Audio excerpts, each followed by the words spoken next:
Nomor 4, Bapak Ibu rahmati Allah, apa amalan ringan Allah Subhanahu wa taala berikan pahala yang besar, yaitu memaafkan orang lain. Masya Allah. Berat apa berat? Berat apa berat? Ringan, Pak. Nih, ada rumusnya ya. Saya juga lagi belajar. Ingatlah kebaikannya, buanglah keburukannya.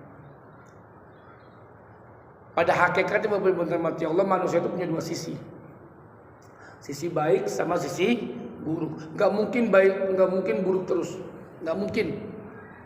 Jadi ketika kita melihat buruknya manusia, yuk coba putar balik cermin itu. Pasti di cermin yang sebelahnya itu ada kebaikan. Dan itu yang kita harus ingat. Jadi kalau saya pernah, bukan menangani ya, pernah menjadi mediator orang mau bercerai, Pak. Orang mau bercerai, berpisah, mediatornya saya bilang begitu, Bapak kenapa mau menceraikan ibu?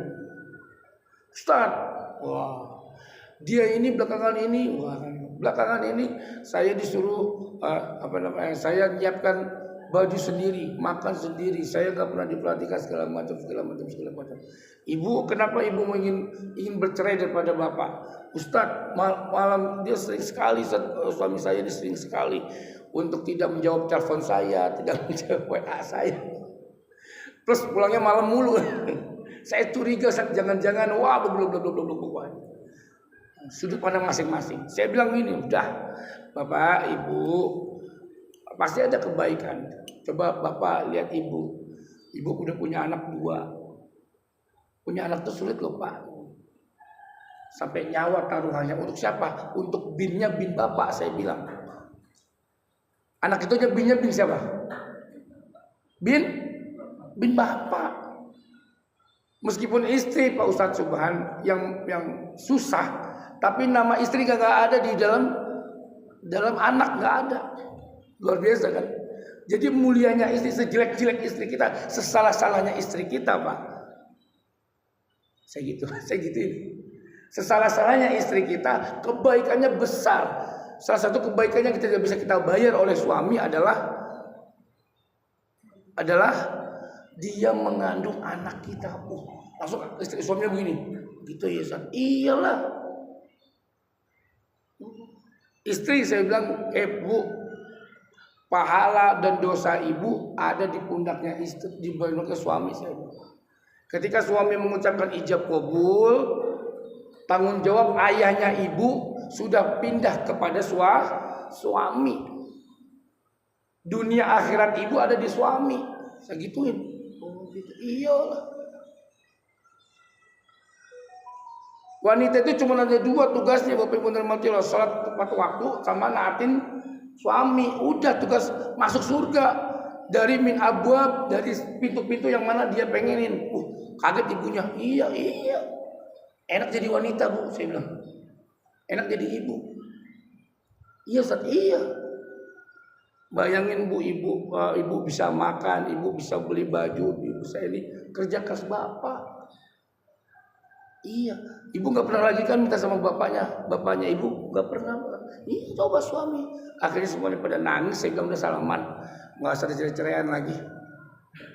Di antara keduanya punya amal-amal soleh yang terkadang kita tertutup mata kita untuk melihatnya. Oh iya, udah salaman, udah peluk-pelukan masih halal. Jangan ketika sudah cerai pengen peluk-pelukan, udah haram nanti. Kita pelukan, akhirnya berbaikan. Nah, Bapak Ibu rahmati Allah, amalan ringan yang pahalanya besar adalah memaafkan orang lain. Dengan cara apa? Membalikkan sisi manusia yang buruk, coba kita lihat sisi manusia yang baiknya. Itu cara untuk memaafkan orang lain. Maka ya Allah ya, ada sebuah kisah kan ahli surga itu. Ternyata amalannya apa? Melupakan kesalahan orang lain. Jadi ada ahli surga, Pak.